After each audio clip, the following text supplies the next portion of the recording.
राधे राधे दोस्तों। आज हम आपको सुनाएंगे एक औरत की बड़ी दुख भरी कहानी। अगर आप हमारे चैनल पर नए हैं तो प्लीज हमारे चैनल को सब्सक्राइब करें, वीडियो को लाइक करें और शेयर करें। रामकली अपनी बिटिया लखिया को खोज रही थी और चिल्ला रही थी, लखिया, ओ लखिया, कहाँ चली गई? कोई काम वगैरह नहीं सीखना है क्या?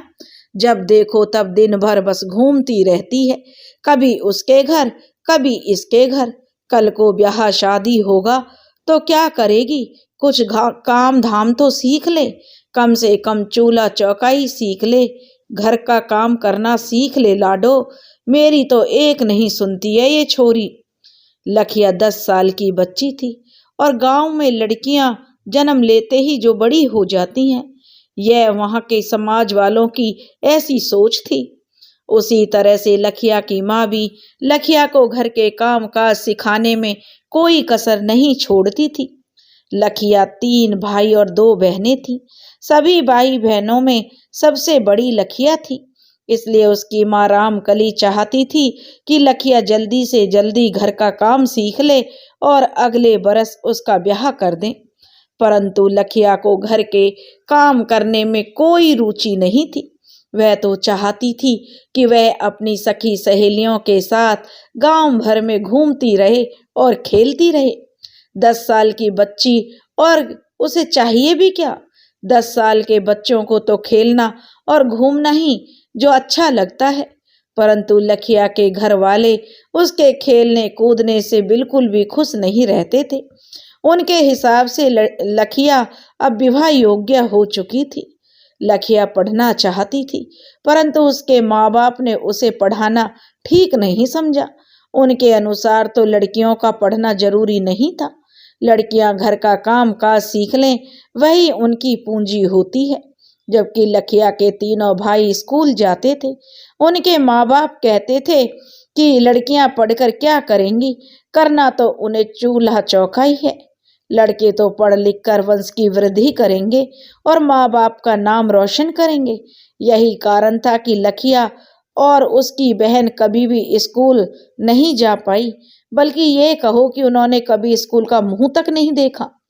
लखिया की माँ उसे पूरे गांव में खोज रही थी। लखिया अपनी सहेली के घर खेल रही थी, जहां से उसकी माँ उसका हाथ पकड़कर ले आई और बोली, लखिया, ये तेरी उम्र खेलने कूदने की है। कितनी बार कही है तुझसे घर के काम काज सीखो, तेरा जो काम आवेगा। कल को तुम्हारा ब्याह करना है, पर तुझे तो कुछ समझ नहीं आता। बेचारी लखिया क्या करती, माँ के डर से घर आ गई और घर के कामों में माँ का हाथ बटाने लगी। लखिया का मन खेल में ही लगा हुआ था। वह किसी भी तरह से वहां से भाग जाना चाहती थी, परंतु यह संभव नहीं था। उसकी माँ की नजर उसके ऊपर ही लगी हुई थी। तभी लखिया का पिताजी मुरारी कहीं बाहर से आया और लखिया की माँ को आवाज देने लगा, अरे ओ लखिया की माँ, कहाँ हो? सुनती हो? अरे कहाँ चली गई? तब से आवाज पर आवाज दिए जा रहे थे और लखिया की माँ है कि सुनी नहीं। वो कहने लगे, कब से आवाज दे रहा हूँ, कहाँ है लखिया की माँ, सुन क्यों नहीं रही? और तभी रामकली कहती है, अरे सुन तो रही हूँ, जो बार बार क्यों गला फाड़ रहे हो? एक तो यह छोरी लखिया नाक में दम कर देती है और एक इसका बाप है जो गला फाड़ फाड़ कर चिल्लाए जा रहा है। लखिया खुद ही बड़बड़ा रही थी और बोली, क्या बात है, क्यों चिल्ला रहे हो? यहीं तो हूँ, कहीं मर नहीं गई हूँ। मुरारी कहने लगा, आज इतना लाल पीला क्यों हो रही है? रामकली कहने लगी, क्यों ना हो लाल पीला, तुम्हारी छोरी लखिया हमको चैन से जीने देगी तब ना हम चैन से रहेंगे। दिन भर गांव गांव घर घर घूमना है, काम काज में तो इसका तनक भी मन नहीं लगता। मुरारी बोला, अच्छा छोड़ो यह सब बात, हम तुमको एक खुशखबरी सुनाते हैं, बहुत ही अच्छी खुशखबरी है। रामकली बोली, ऐसा कौन सा गड़ा धन तुम्हारे हाथ लग गया जो तुम इतने खुश हो? मुरारी बोला, अरे बात ही ऐसी है, समझ लो गड़ा धन ही हाथ लग गया है, तुम भी सुनकर खुश हो जाओगी। रामकली बोली, अब हमसे पहेली मत बुझाओ, वैसे ही हमारा दिमाग खराब है, एक तो छोरी के कारण और दूसरा तुम जो है जो पहेलियां बुझा रहे हो। अब साफ साफ बताओ कि बात क्या है। मुरारी बोला, अरे अपनी लखिया का रिश्ता तय हो गया है। रामकली बोली, अरे ये क्या कह रहे हो, साफ साफ बताओ, कहीं कुछ ऊंच नीच जगह तो रिश्ता नहीं कराए। मुरारी बोला, अरे नहीं लखिया की माँ, वे लोग बहुत अच्छे लोग हैं और दूर भी नहीं है, पड़ोस के गांव में ही रिश्ता तय हुआ है। इकलौता लड़का है, 12वीं पास कर चुका है, खेत खलिहान सब कुछ है, एकदम खाता पीता परिवार है। पर एक ही दिक्कत है। रामकली बोली, वो क्या दिक्कत है, दहेज ज्यादा मांग रहे हैं क्या। मुरारी बोला, नहीं लखिया की माँ, बात यह नहीं है, उनका कोई मांग नहीं है। उनको तो बस एक संस्कारी लड़की चाहिए जो उनके परिवार को अपना परिवार समझे। वे लोग कह रहे हैं कि वे गौना नहीं चाहते, उन्हें ब्याह के साथ ही उनकी बहू उनके घर में चाहिए। बस यही सोच सोच कर मेरा थोड़ा मन उचाट हो रहा है। रामकली बोली, अरे ऐसे कैसे गौना नहीं कराएंगे, अभी तो हमारी छोरी 10 बरस की है, कम से कम 2 साल तो रुक जाएं। जब हमारी छोरी 12 बरस की हो जाएगी तब हम उसका विवाह के बाद गौना करके उसके ससुराल भेज देंगे। और तुम उनको अभी 2 साल के लिए मना कर दो लखिया के बापू, 2 साल बाद ब्याह करेंगे। अगर वो लोग गौना नहीं कराना चाहते तो 2 साल इंतजार कर ले। मुरारी बोला, लखिया की माँ, तुम्हें क्या लगता है हम उनको यह बात नहीं बताए, पर वे लोग मान नहीं रहे हैं। रामकली बोली, अरे ऐसे क्यों नहीं मानेंगे, कोई जबरदस्ती है, नहीं मान रहे तो ना माने। पूरी दुनिया में कोई एक वही छोरा है जो हम कोई और दूसरा देख लेंगे। वैसे भी वो छोरा हमारी छोरी से ज्यादा ही बड़ा है। जो मुरारी बोला, लखिया की माँ, छोरा तो बहुत मिल जाएंगे पर ऐसा घर द्वार नहीं मिलेगा, एकदम खाता पीता घर है। हमारी लखिया रानी बन के रहेगी, राज करेगी। छोरा कौन सा ज्यादा बड़ा है, थोड़ा सा बड़ा है। छोरा तो वैसे भी छोरियों से 10-15 साल उम्र में बड़े ही होते हैं। रामकली बोली, 2-4 साल बड़ा तो समझ में आता है, पर यह तो कुछ ज्यादा ही बड़ा है हमारी लखिया से। मुरारी बोला, कह तो तुम ठीक रही हो लखिया की माँ, पर हम तो घर द्वार देखे हैं, परिवार छोटा है, और तुम अच्छे से सोच विचार कर लो, फिर हम उनको बता देंगे कि क्या करना है। लखिया, जो कि बहुत देर से अपने माँ और बापू की बातें सुन रही थी, वह वहां आ गई और बोली, बापू, हमको अभी ब्याह नहीं करना, हमको भी भैया जैसे विद्यालय में जाके पढ़ना है। अब रामकली ने लखिया को डांटते हुए बोली, तेरे को कौन बोला बीच में बोलने के लिए, और कहीं देखी है कि छोरी पढ़ती हैं। छोरियां बस घर के काम काज करती हैं, पढ़ाई लिखाई छोरियों के लिए नहीं बनी है। पढ़ाई लिखाई तो बस छोरा ही करते हैं, कहीं से जो उनका पढ़ाई लिखाई करके उन्हें अपना वंश बढ़ाना है, आगे कमाना है। तो ये सब कहाँ से सीखती है कि ब्याह शादी के मामले में बोलने के बीच में आ टपकती है। जहाँ माँ बाप ब्याह तय करें वहाँ छोरियों का ब्याह कर लेना चाहिए, ज्यादा चटर पटर नहीं बोलना चाहिए, समझी। अब दोबारा बीच में बोली ना तो तेरी जवान खींच लूंगी। बेचारी लखिया डांट सुनकर वहां से चली गई। उसकी तो अपनी जिंदगी पर जैसे कोई हक नहीं था। उसने अपने सगे माँ बाप ही जो उसकी भावनाओं को नहीं समझ रहे थे, यह नहीं समझ रहे थे कि अभी वह केवल 10 साल की बच्ची है और कितनी छोटी है। उसके माँ बाप को तो बस लखिया के विवाह करने की पड़ी हुई थी। सारी कहने लगा, लखिया की माँ, क्यों डांट रही हो छोरी को, वैसे भी छोरी कुछ दिन की तो मेहमान है हमारे पास, कल को ब्याह करके दूसरे घर चली जाएगी। अच्छा चल लखिया की माँ, उसे सब बातों को छोड़, एक गिलास पानी पिला दो मुझे, मेरा गला सूखा जा रहा है। लखिया की माँ रामकली लोटे में एक पानी भरकर लेकर आई और मुरारी को देती हुई कहने लगी, एक बार और सोच लो जी, छोरी की जिंदगी का सवाल है। मुरारी बोला, तुम सही कह रही हो लखिया की माँ, पर यह भी देखो, वैसा घर वर लखिया को दोबारा नहीं मिलेगा। छोरे वाले सामने से आकर हमारी लखिया का हाथ अपने छोरे के लिए मांग रहे हैं। हमारी लखिया भाग्य की बहुत ही धनी है। रामकली बोली, वो तो ठीक है लखिया के बापू, जैसा तुमको सही लगे, बस हम तो यही चाहते हैं, हमारी लखिया जहाँ भी जाए सुख से रहे। फिर एक काम करो, जो उस छोरे वालों को कल ही बुला लो और हमारी लखिया को भी वो देख लेंगे और विवाह का दिन भी तय कर लेंगे। मुरारी बोला ठीक है, फिर हम आज ही उन्हें न्योता भेज देते हैं। लखिया डांट सुनने के बाद दरवाजे के पीछे छुपकर अपने माँ बाप की बातें सुन रही थी। वह इतनी रुआसी हो गई थी कि उसे समझ नहीं आ रहा था क्या करे। एक तो वह बहुत छोटी सी बच्ची थी, दूसरे उसके माँ बाप उसकी शादी करा रहे थे, जिससे लखिया अंदर ही अंदर टूट रही थी। इस बात को कोई भी नहीं समझ रहा था कि लखिया वहां से दौड़ती हुई आम के बगीचे में गई और वहां जाकर फूट फूट कर रोने लगी। उसको इस तरह भागते हुए देखकर उसकी बहन जो सन्नो भी उसके पीछे पीछे गई। सन्नो लखिया से 2 साल ही छोटी थी। सन्नो को अपनी बहन का दुख देखा नहीं जा रहा था, परंतु वह भी कर क्या सकती थी, वह भी तो बच्ची ही थी। सन्नो लखिया के पास गई और बोली, जीजी ऐसे ना रो, चुप हो जाओ। लखिया बोली, कैसे ना रोए सन्नो, अम्मा और बापू हमारा ब्याह करा रहे हैं, हमको ब्याह नहीं करना, हमको तो भाई के जैसे पढ़ना है। सन्नो बोली, जीजी हमको भी जो पढ़ना चाहते हैं, लेकिन हमको पढ़ाएगा कौन?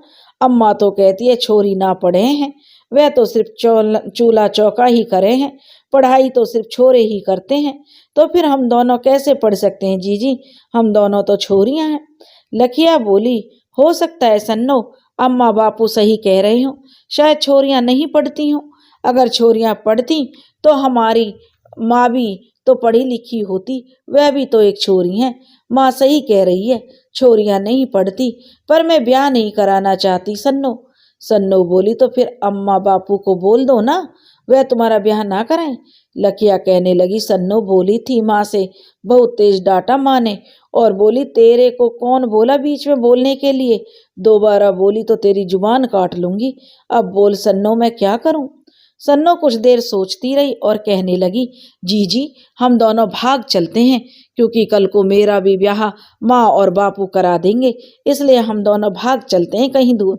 लखिया कहने लगी, नहीं सन्नो हम ऐसा नहीं कर सकते, यदि माँ बापू को पता चला तो वे हमारी टांगे तोड़ देंगे।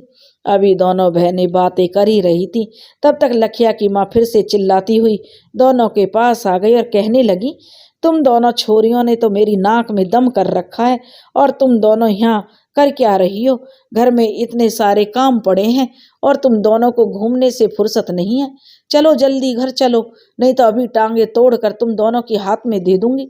बेचारी दोनों बहनें डरती हुई वहां से घर आ गई। घर पर आते ही सन्नो बोली, अम्मा जीजी का ब्याह क्यों कर रही हो? रामकली बोली, अब बड़ी हो गई है तेरी जीजी, तो ब्याह तो करना ही पड़ेगा, कल को तू भी बड़ी हो जाएगी तो तेरा भी ब्याह होगा। सन्नो बोली, पर माँ जीजी ब्याह नहीं करना चाहती, मत करो ना जीजी का ब्याह, यदि तुम जीजी का ब्याह कर दोगी तो मैं किसके साथ खेलूंगी, और जीजी वहां जाएगी तो फिर किसके साथ खेलेगी, मत करो जीजी का ब्याह माँ। रामकली गुस्सा करते हुए बोली, बड़ी जुबान चलने लगी है तेरी, तेरी जुबान पर राख लगाकर खींच लूंगी, अगर दोबारा बोली तो कोयले जलती हुई जवान पर रख दूंगी। छोरियों को किसने हक दिया है उनके ब्याह शादी के मामले में बोलने का? जो माँ बाप कर रहे हैं उन्हें करने दे, ज्यादा चटर पटर की ना तो मुझसे बुरा कोई नहीं है, ज्यादा जुबान नहीं चला, समझ गई ना। लखिया जो बहुत देर से सुन रही थी, सन्नो उसकी वजह से डांट सुन रही है, तो बहुत ही हिम्मत करके बोली, माँ क्यों, छोरियां क्यों नहीं बोल सकती, ब्याह तो उन्हीं को करना होता है ना, ब्याह तो उन्हीं का होना है, यदि छोरे का ब्याह होता तो क्या छोरा भी नहीं बोलता अपने ब्याह में? तभी लखिया की माँ ने एक जोरदार तमाचा लखिया के गाल पर रसीद कर दिया।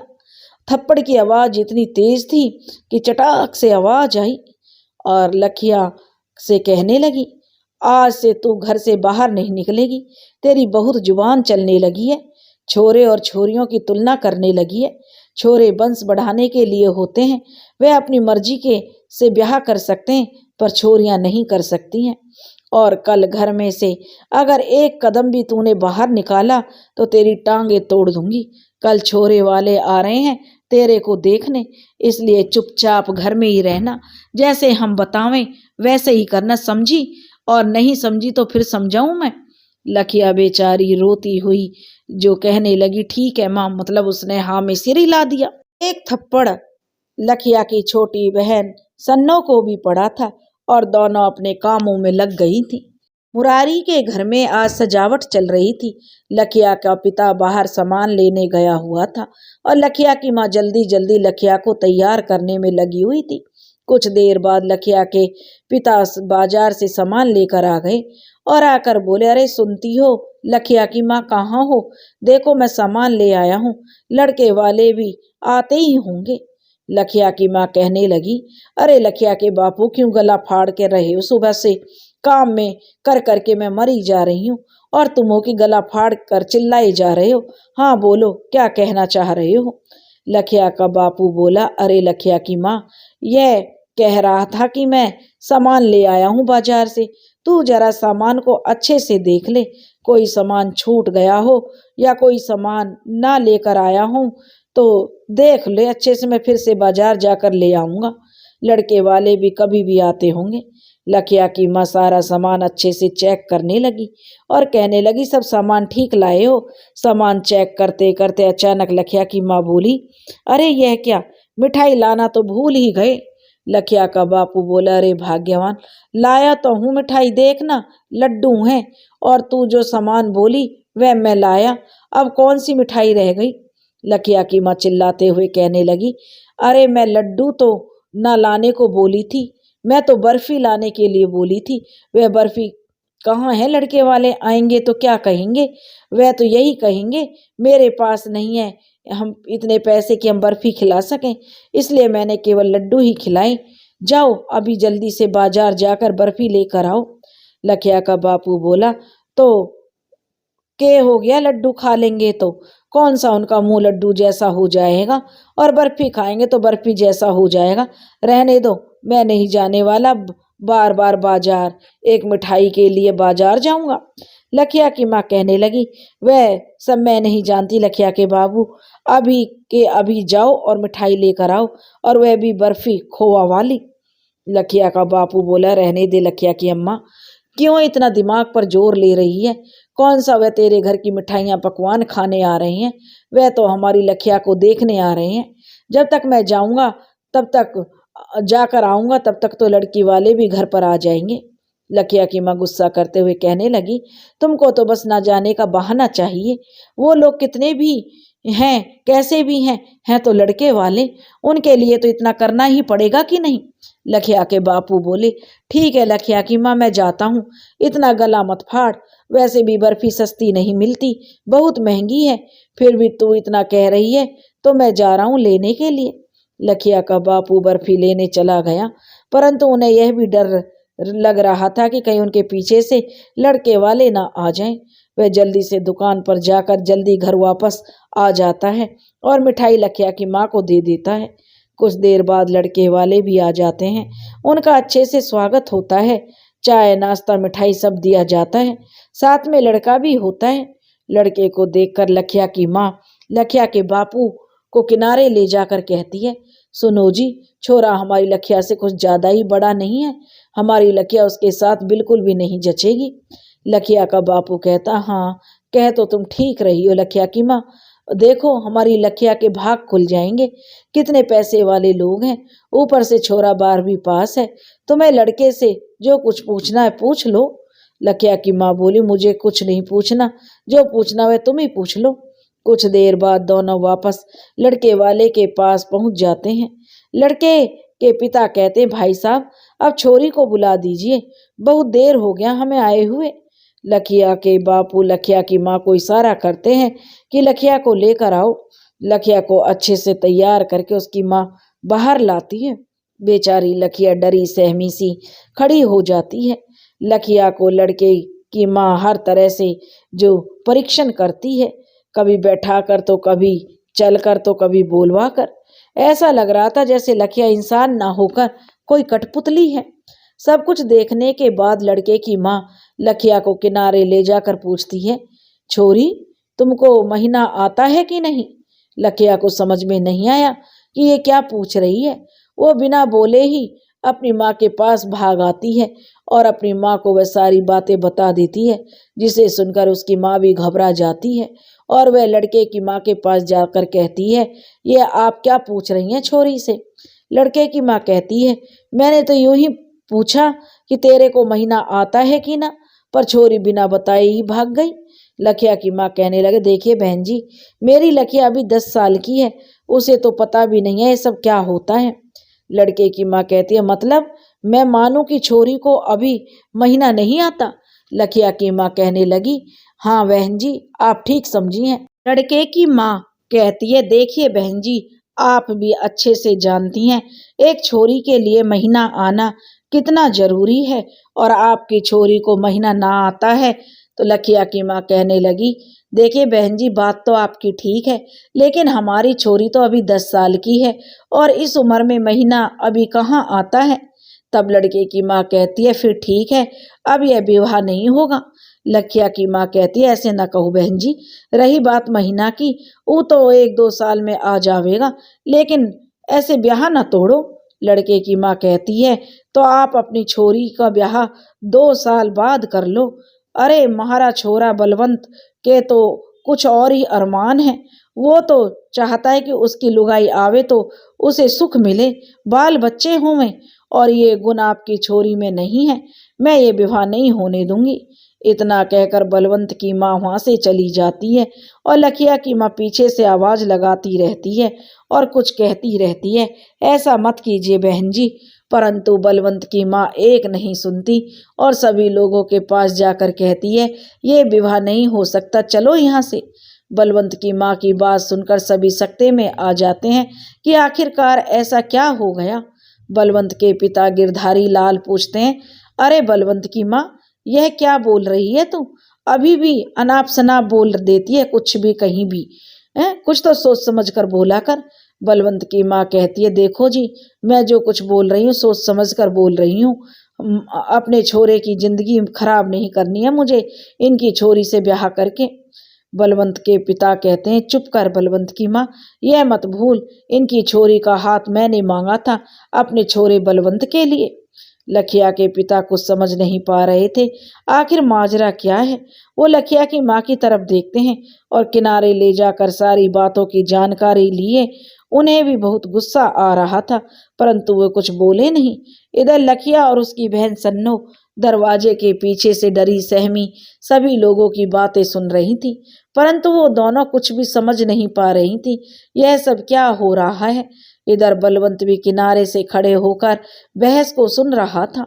बलवंत की माँ कहने लगी, मैंने कह दिया, मतलब कह दिया ना कि ये छोरी हमारे छोरे के साथ इसका विवाह नहीं होगा। इधर दरवाजे के पीछे दोनों बहनें यह सुनकर खुश हो जाती है कि अब विवाह नहीं होगा, और दोनों खुशी से नाचने लगती हैं। तभी बलवंत का पिता कहता, आखिर बात क्या है, पहले बताओ, तब फैसला होगा कि ब्याह करने है या नहीं करना है। फिर बलवंत की माँ बलवंत के पिता को कहती है, किनारे चलो बताती हूँ। फिर किनारे ले जाकर कहती है, जिसे बलवंत के पिता सुनकर कहते हैं, चल अभी उनके पास अभी फैसला हो जाएगा कि क्या करना है। इधर लखिया के माता पिता भी जो शंका भरी दृष्टि से देख रहे थे, और लखिया अपनी बहन के साथ खुश हो रही थी। बलवंत के माता पिता आते हैं और बलवंत के माता पिता अपनी पत्नी से कहते हैं, बलवंत के पिता, कि तू यही कहना चाहती है ना, ब्याह ना हो। बलवंत की माँ कहती है, हाँ मैं तो यही चाहूँ। बलवंत के पिता लखिया के पिता की तरफ देखते हैं और कहते हैं, देखिए भाई साहब, मुझे आपकी छोरी अपनी बहू के रूप में पसंद है। मैं अपनी पत्नी के वाहियात बातों के लिए आपसे हाथ जोड़कर माफी मांगता हूँ। मैं अपने छोरे का विवाह आपकी छोरी से करूँगा, लेकिन विदाई ब्याह के साथ नहीं होगी, बल्कि 2 साल बाद गौना होगा। गिरधारी लाल की बातें सुनकर लखिया के माता पिता बहुत खुश हो जाते हैं, क्योंकि उनकी यही इच्छा थी कि गौना हो, परंतु बलवंत की माँ चिढ़ जाती है। इधर लखिया और उसकी बहन की खुशी भी गायब हो जाती है। उन्हें जब पता चलता है कि शादी नहीं टली, और दोनों बहनें मायूस हो जाती हैं। बलवंत के पिता लखिया के माता पिता से कहते हैं कि वो कोई अच्छा मुहूर्त देखकर ब्याह का दिन पक्का कर दे, परंतु बलवंत की क्रोध की अग्नि में सुलझ रही उसकी माँ पैर पटकती हुई घर आ जाती है। इधर लखिया की माँ के पैर जमीन पर नहीं पड़ रहे थे, वो इतनी ज्यादा खुश थी बेचारी लखिया और उसकी बहन सन्नो दरवाजे के पीछे से बाहर आईं और लखिया डरते हुए अपनी माँ से बोली, माँ एक बात पूछूं, मारोगी तो नहीं ना? लखिया की माँ बोली, ना छोरी, अब तेरे को नहीं मारूंगी और ना ही डांटूंगी, अब तो तेरा ब्याह होगा, पूछ क्या पूछना है? लखिया कहती है, माँ ये गौना क्या होता है? लखिया की माँ खुश होते हुए कहती है, रे छोरी, कितनी भोली है हमारी छोरी। गौना का मतलब हो वह मेरी बिटिया, तेरा ब्याह तो होगा लेकिन तू अपने सासरे नहीं जावेगी, अभी कुछ दिन तू हमारे पास रहेगी। लखिया कहती है, माँ यह तो बहुत ही अच्छा है, अब सासरे ना जाऊंगी और मैं खूब खेलूंगी। लखिया बहुत खुश हो जाती है। लखिया की माँ कहती है, छोरी, सासरे ना जाने का मतलब ये नहीं है कि तू दिन भर खेलेगी, अब से तेरा खेलना कूदना सब बंद, अब से घर के काम पूरी लगन से तू सीखेगी। ब्याह के 2 साल बाद तेरा गौना होगा, फिर तुझे सासरे जाना है, समझी का न समझी? और लखिया की माँ डांटते हुए बोली थी। लखिया की माँ लखिया को जो डांट कर चुप हो गई, लेकिन लखिया डांट सुनकर जो बेचारी हाँ में सिर हिला दी और रुआंसी हो गई। इधर बलवंत के घर में बलवंत की माँ ने पहुंचते ही कोहराम मचा दिया। बलवंत की माँ कह रही थी, मैं अपने छोरे का ब्याह उस छोरी से नहीं होने दूंगी, मैं अपनी जान दे दूंगी। सुन रहे हो ना? बलवंत की माँ बड़बड़ाए जा रही थी। जब से बलवंत के परिवार वाले लखिया के घर से आए थे, लखिया को देखकर और ब्याह के लिए हाँ करके, तब से बलवंत की माँ बहुत चिड़ी हुई थी और बड़बड़ कर रही थी। उसकी बड़बड़ाहट सुनकर बलवंत के पिता भी अब ऊब गए थे। जब उन्हें बर्दाश्त नहीं हुआ तो बोले, तू इतना बड़बड़ क्यों कर रही है? जब से आए हैं तब से तेरी बड़बड़ाहट सुन रहे हैं, अब तू ज्यादा बड़बड़ करी ना तो मेरे से बुरा कोई नहीं होगा। बलवंत की माँ इतना सुनकर भड़क गई और बोली, मैं बड़बड़ कर रही हूँ और तुम्हें नहीं दिखता कि वो छोरी हमारे वंश को आगे नहीं बढ़ा सकती? तुम हो कि रिश्ता पक्का करके आ गए। बलवंत के पिता कहते हैं, क्या कमी है उस छोरी में जो तू मना कर रही है? बलवंत की माँ बलवंत की तरफ देखती है और कहती है, क्यों रे बलवंत, तू बाहर जा, तेरे सुनने लायक ये बात नहीं है, जा तू यहाँ से। बलवंत बाहर जाने लगता है, तभी उसके पिता कहते हैं, रे बलवंत रुक जा, तू यहीं कहीं नहीं जाएगा, रुक यहीं, तुझे भी तो पता चले तेरी माँ कितनी गलत बातें बोल रही है उस छोरी को। बलवंत की माँ बोली, मैं बोली ना बलवंत कि तू बाहर जा, तेरे बाप का दिमाग ही ठिकाने नहीं है, जो मन में आ रहा है वो करे जा रहे हैं। बलवंत के माँ बाप में बहस चल रही थी। उसके पिता कहते कि रुक जा और माँ कहती तू बाहर जा। बलवंत चिढ़ गया यह सुनकर और चिल्लाकर बोला, चुप हो जाओ तुम दोनों, सारा फैसला आप दोनों ही ले रहे हैं, अब मेरे कान में एक ही भी आवाज नहीं आनी चाहिए तुम दोनों के झगड़े की। बलवंत के माँ बाप कुछ देर चुप रहते हैं और फिर से बहस चालू हो जाती है। अब ये बहस सुनकर बलवंत तंग आ गया और फिर वो चिल्लाकर बोला, अब अगर कोई भी बहस मेरे कारण मेरे कानों में आई ना मेरे विवाह के कारण, तो मैं ये घर छोड़कर चला जाऊंगा। उसके मुंह से इस तरह की बात सुनकर उसके माँ और बापू दोनों अवाक रह गए।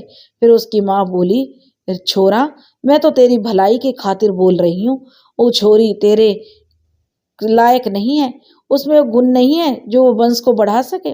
बलवंत के पिता कहते हैं, बेटा तू जब भी तेरी माँ मुंह खोलेगी ना तो यह गंदगी ही उगलेगी। बलवंत की माँ कहती है, हाँ हाँ, जैसे अपना मुंह तुम तो खोलते हो तो तुम्हारे मुंह से फूल झड़ते हैं। बलवंत कहने लगा, बस करो बहस, अम्मा तुम्हारे से मैं एक सवाल जो पूछता हूँ तू बताएगी? तो बलवंत की माँ कहती है, पूछ छोरे, मैं बताऊंगी। तो बलवंत कहता है, माँ तू ये कैसे कह सकती है वो छोरी वंश आगे नहीं बढ़ा सकती? बलवंत की यह बातें सुनकर जो उसकी माँ गुस्सा हो जाती है, क्योंकि उस छोरी में वो गुण नहीं है जो गुण औरतों में होते हैं, जो बलवंत की माँ कहने लगती है। बलवंत कहता, माँ ये तो कोई बात नहीं हुई, और तू कैसे जान सकती है उसमें औरत वाले गुण हैं या नहीं? तू तो उससे आज पहली बार मिली थी और वो भी कुछ देर के लिए। बलवंत की माँ चिढ़ जाती है, यह सब बातें तेरे जानने लायक नहीं है छोरा। बलवंत कहता है, क्यों नहीं है जानने लायक माँ? ऐसी कौन सी कमी है उस छोरी में जो तू ऐसा बोल रही है? आखिर ब्याह मेरा होना है तो मेरा जानना भी जरूरी है। बलवंत की माँ कहती है, चुप कर, अब तू इतना बड़ा हो गया है कि जो तू अपनी माँ से सवाल जवाब करेगा। बलवंत के पिताजी जो अब तक चुप थे बोले, अब बताओ, अब कहाँ ला जा रही है? दो दो अपने छोरे के सवालों का जवाब। अब क्यों ना गला फाड़ रही हो? बोलो, तब से चिल्लाई जा रही हो, बताओ उसको कारण। बलवंत की माँ के पास कोई जवाब नहीं था और अपने मन में सोचती है, मैं क्या बताऊं इस लड़के को, जो इतनी लाज वाली बात है, कैसे बताऊं कि क्या हो गया अम्मा? बलवंत कहने लगा, क्या सोच रही हो? मेरे सवालों का जवाब दो। अब अम्मा अपनी सोच से बाहर आई और बोली, मेरे को कुछ नहीं बताना, और तू ज्यादा चू चपड़ करेगा तो धर दूंगी एक कान के पीछे। बलवंत अपने पिता की तरफ देखता है और बोला, बापूजी आप ही बता दो कि बात क्या है। बलवंत के पिता बोले, बेटा तुम्हारी माँ का कहना है कि छोरी को अब मैं इससे आगे नहीं बोल पाऊंगा, तो खुद समझदार है, समझ जा। बलवंत समझ जाता है कि मामला क्या है, इसलिए कुछ नहीं बोलता, बस अपनी माँ की तरफ देखता है और कहता है, कितनी गिरी हुई सोच है माँ तुम्हारी। बलवंत की माँ कहती है, वाह बेटा वाह, अब हमारी सोच गिरी हुई हो गई। जो छोरी अभी ब्याह कर भी ना आई, जिसे कोई रिश्ता भी नहीं जुड़ा, उसके लिए तुम दोनों बाप बेटे मुझसे लड़ रहे हो। हाय हाय, मैं मर क्यों नहीं जाती ऐसा सुनने से पहले। बलवंत कहने लगा, बस करो माँ ये नाटक। माँ, एक तो वो छोरी इतनी छोटी है, ये ना दिख रहा तुमको, और दूसरी बात माँ, वो छोरी अभी ब्याह लायक है ही ना, और आप उसे ऐसी उम्मीद कर रही हो। बलवंत के पिता कहते हैं, बेटा अब ब्याह करना या ना करना सब तेरे हाथ में है। यदि तू चाहे तो ब्याह के लिए हाँ कर दे, और ना चाहे तो ना कर दे, या लेकिन अपने बाप की जवान की इज्जत रखना, तेरे आगे हाथ जोड़ता हूँ। बलवंत बोला, अब मुझसे पूछने का फायदा क्या है बापूजी? जो भी फैसला लेना था वो तो आप ले लिए, अब इसमें मेरी मर्जी तो बची ही नहीं है। अगर अब ना करें तो आपकी और हमारे खानदान की इज्जत जाएगी। बलवंत के पिता कहने लगे, छोरा तू भी तो गया था ना छोरी देखने, फिर तू वहीं मना कर देता, मना क्यों नहीं किया रे? बलवंत कहने लगा, मना करना चाहते थे बापू, लेकिन आप लोगों ने मौका ही नहीं दिया कुछ भी बोलने का।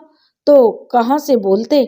आप लोग और उस छोरी के घर वाले किसी की भी सुनने को तैयार नहीं थे। छोरी वालों को अपनी छोरी ब्याहनी थी और आप लोगों को अपना छोरा। किसी को कोई फर्क नहीं पड़ता कि छोरा छोरी ब्याह करना चाहते हैं या नहीं। बलवंत की माँ बोली, छोरा अभी टाइम है, मना कर दे। बलवंत बोला, माँ कैसे मना कर दूं? अब तो दो खानदानों की इज्जत का सवाल है। मेरा तो कुछ नहीं बिगड़ेगा, लेकिन छोरी वालों का क्या होगा?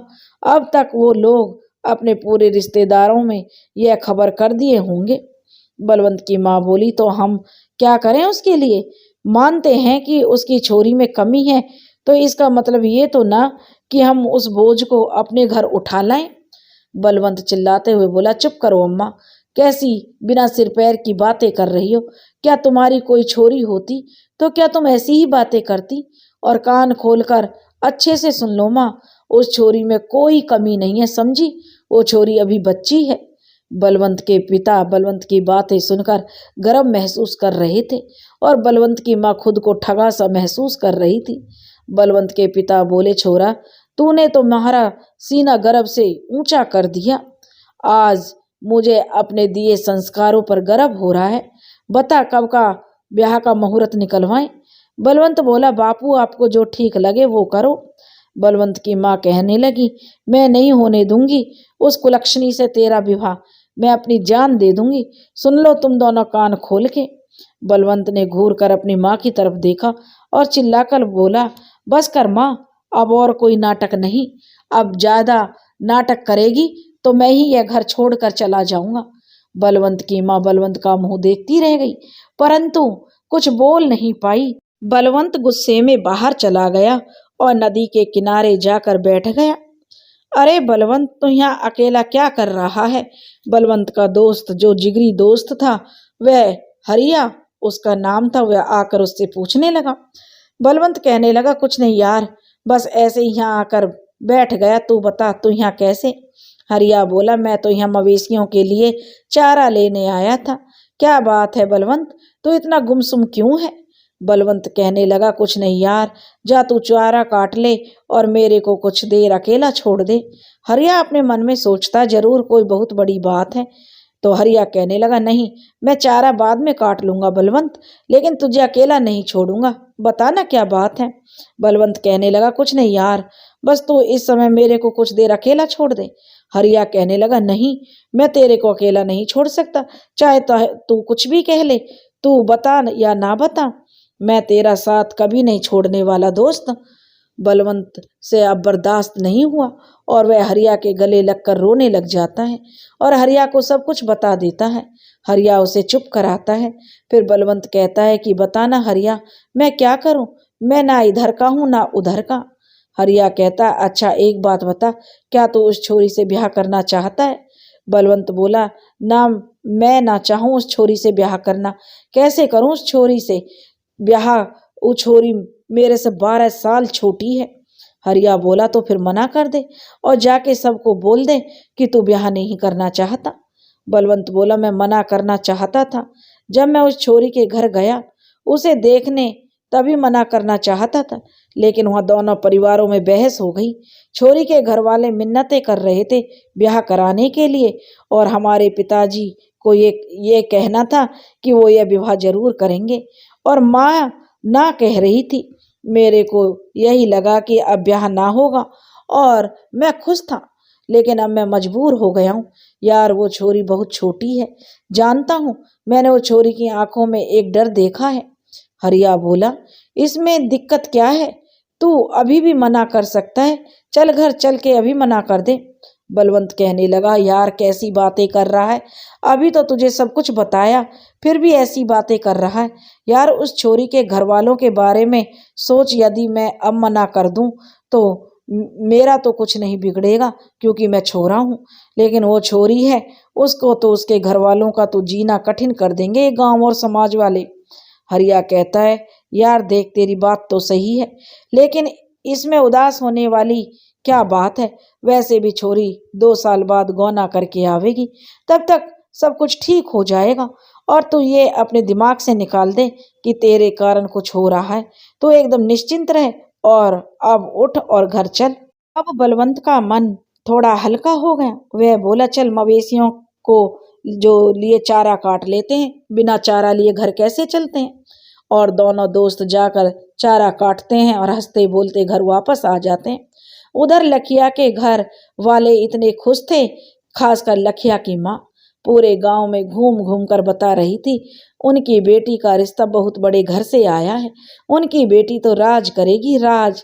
लखिया के पिता गांव के पुरोहित से विवाह का मुहूर्त निकलवा लेते हैं। विवाह का मुहूर्त 2 महीने बाद का निकलता है। यह खबर बलवंत के घर भी पहुंचा दी जाती है।